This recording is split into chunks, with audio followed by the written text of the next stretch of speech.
Today we're looking at lesson 166 from A Course in Miracles called I Am Entrusted with the Gifts of God. This lesson begins with the following lines. All things are given you. God's trust in you is limitless. He knows his Son. He gives without exception, holding nothing back that can contribute to your happiness. So, what are the gifts of God? Well, the gifts of God can be likened to the things that are listed as what forgiveness can give us in lesson 122.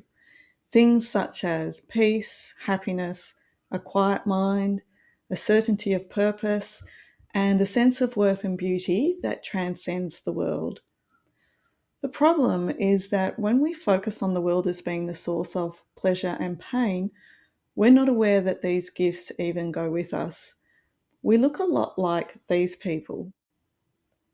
This is a picture of the Five of Pentacles tarot card. You can see the two figures looking weary and forlorn. Their heads are cast down in the bitter cold, but they're not aware that beside them is a building, which perhaps is a church, but whatever kind of building it is, it's a place of comfort. You can see a warm glow shining through the stained glass windows. The following lines from lesson 166, I am entrusted with the gifts of God, really relate to these two figures. Here is the only home he thinks he knows, meaning the world. Here is the only safety he believes that he can find within the world he made. And a bit further on, yet in his lonely, senseless wanderings, God's gifts go with him, all unknown to him. He cannot lose them, but he will not look at what is given him. And a bit further on, still he wanders on in misery and poverty, alone, though God is with him. He seems a sorry figure, weary, worn in threadbare clothing, and with feet that bleed a little from the rocky road he walks. No one but has identified with him, for everyone who comes here has pursued the path he follows and has felt defeat and hopelessness as he is feeling them. These words and this particular card really relates to these times of despair. It could be literal poverty that we're going through, and they are desperate times, but it can be any situation in which we feel a lack of peace, and that our world is somehow on the brink. But still, the message of this lesson is that God's gifts go with us.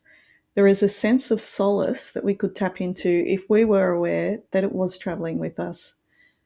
To receive the gifts of God, we need to decide that we don't want the gifts of the ego, which means that we don't want the hatred, the competitiveness. We don't want to continue to identify with victimhood or with triumph over others.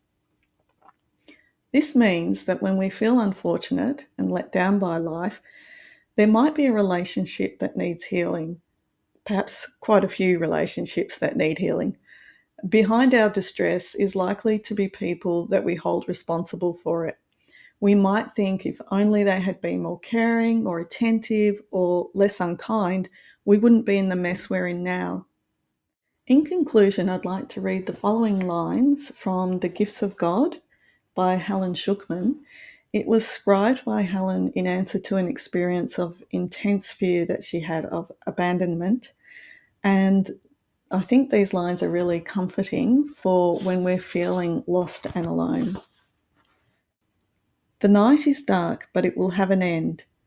Be comforted with this. No one I send to help you reach the goal will fail to stand beside you till your kingdom is secure. The promises of God are given you. The people sent to help us reach our goal of peace will be everyone we encounter. With them, we have the opportunity to remember our shared need and our shared spiritual heritage. And when we do this, we become aware that the gifts of God travel with us. Thanks for watching, and I'll see you next time for more reflections on A Course in Miracles.